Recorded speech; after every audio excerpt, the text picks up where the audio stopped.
usually, most cons, the announcing of the next year's hotel is something that happens at closing ceremonies and is a fairly large deal. So that's when almost everybody will know. You have a question? There's a microphone right here. You have to come up and talk into it. It's okay.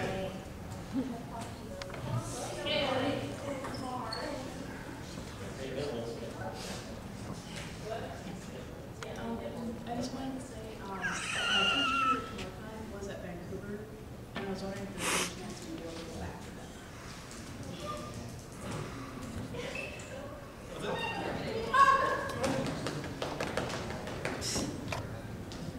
that. Okay, well this is probably a waste of time for me to grab this, but we are looking at multiple hotels all over the Portland, Vancouver area. We're looking at anything and everything that's available. So if you have a specific, request to show, if you have information about that specific request, or have things that you liked about it, I love to hear pros, I love to hear cons, so that I know what is really going on in staffers and attendees' heads. Because we have our information, and then we also have what you guys see. And I'd love to know what you guys see. So if we've been to a hotel, if we haven't been to a hotel, tell me anything you think about that hotel. Send it to me in emails, send it to me on the forums. Just start discussing it, because I need to know the temperature on every hotel. That gives me a good indicator of if it's worth it or not.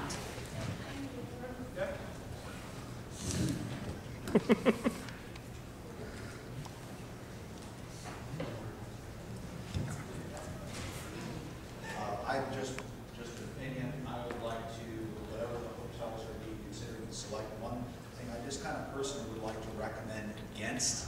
I kind of, you see conventions grow and grow and grow until they end up in a place like a civic center or a city plaza that itself is not a hotel. There's kind of a cultural change that happens when that threshold is crossed.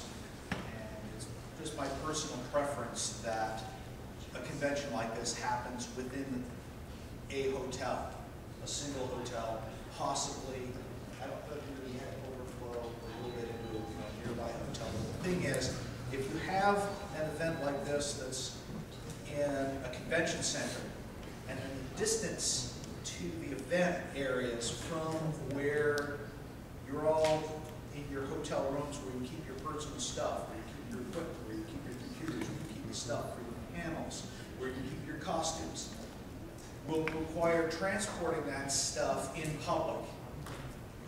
In rain, not only is there weather conditions like rain and temperatures and traffic and possibly flattening crossing the street or whatever, but also there's a risk of encountering unsavory characters. If your hotel is a block away or 2 blocks away from the event, you got to go back and forth for wearing a really cool costume. Does anybody really want to walk 3 blocks wearing belt dandy? It's a gorgeous costume. What do you think happens if you're in the wrong part of town? Which a lot of these civic centers tend to be in, not always the best part of town anymore. So I'd like to recommend that whatever is being looked at, keep it in one hotel. That way you're just going up and down an elevator, and we the extended family of fans and fans that we're all together.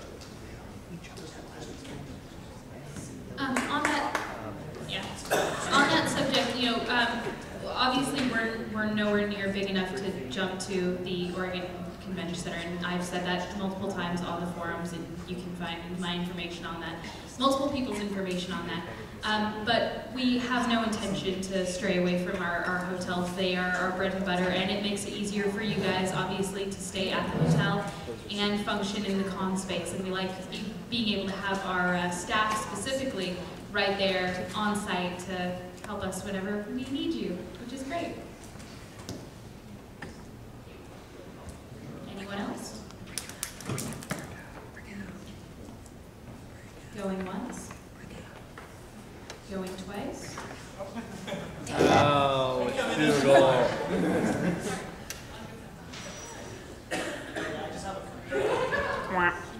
Okay, I just have a couple of statements that I want to make. First off, as one of the representatives of the Enemy Club here at Clark College, we're always glad to host an event here, so it's great having you guys here. And the second one is just a reminder, we actually have our meetings on Saturdays as well, and right now we're showing anime in a different room on campus, so if anybody's interested, grab some stuff here, head on down there, we can show you where the anime is taking place at. That's going until 6. Yes, it is shameless, I don't care. But here's the thing, they gave us free meeting space, and we do really want to support a lot of the anime clubs in any area. So if you have an anime club that you're working with, or that you go to occasionally, or that you know of, tell us about it so we can give them shameless plugs too. Especially if anyone goes to Shebekita, that place is a really awesome campus. Yeah, I mean, definitely we love anime clubs. Kumoricon was born from an anime club down at U of O in Eugene. Went to SoccerCon and said, hey, that was awesome, we can do a convention. We can do a convention. Yes, we can. And they're not here anymore, but they started Kumoricon, which is awesome, and we love them for that. So. The founders. Yeah, they went insane. Anything else? Okay, so if there's no other rant ready to go to the order stuff, we are going to go to breakouts, and as soon as breakouts are done, staff party, right? All right, so thanks for coming, everybody. Wait, what? Oh yeah, so it's breakout staff party. So if you need to talk to people, go do that. If not, it's staff party time. And yeah. He says breakout staff party, and I'm making it like a live action breakout game.